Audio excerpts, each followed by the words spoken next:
Tell them. Anyway, baby, I'm all yours. He placed his hands either side of her head and thrust his hips and crotch towards her, mimicking a male stripper. She pulled a face and turned away. You pong. Go and have a shower, and I'll make something to eat. You love me, baby, you know you do. He scratched his chest and yawned again. I've missed you, Jess, I really have. She looked into his dark, almond-shaped eyes, even more sexy with the tanned creases of crow's feet at their edges.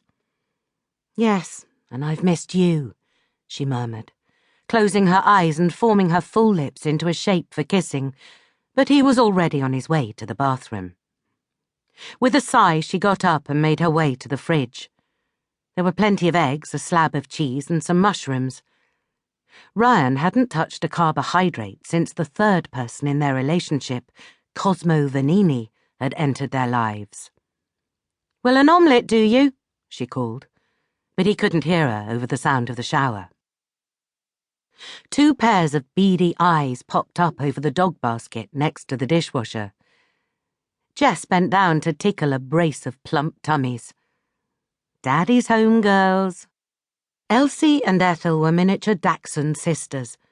Ryan had brought them home 9 months ago, the day he had landed the title role in Vanini, a TV series about the exploits of a globe-trotting classical conductor who moonlights as an MI5 agent. The show had been an overnight success, and as a result the tabloids had given Ryan the dubious honour of dubbing him the thinking woman's brioche.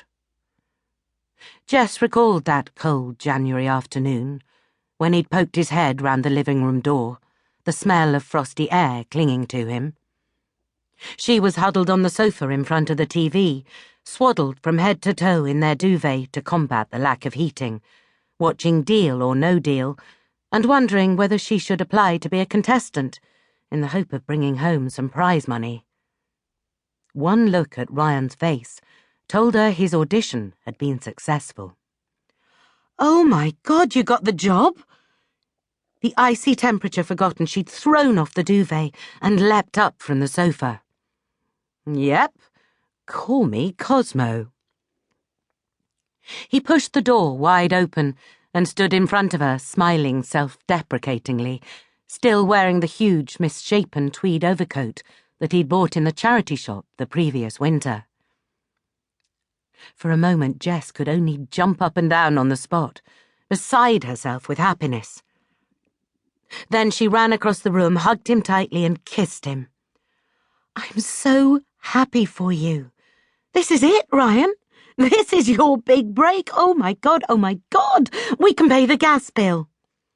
I think perhaps we can, he laughed, pulling her closer to him. Oh.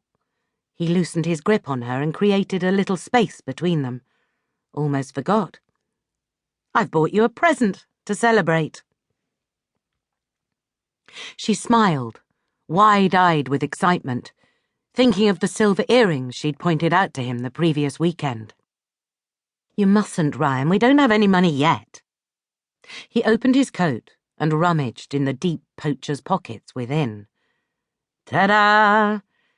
His hands emerged, clutching 2 long bodies with impossibly short legs. What the hell? These were not earrings. Who are they for? You. Why? Present? I don't need a present. My present is you getting this great job. In spite of herself, she reached out and tickled a pair of silken ears. When does shooting start? In a couple of days.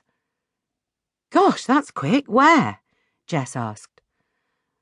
Northumberland. A bit of a schlep from Willesden.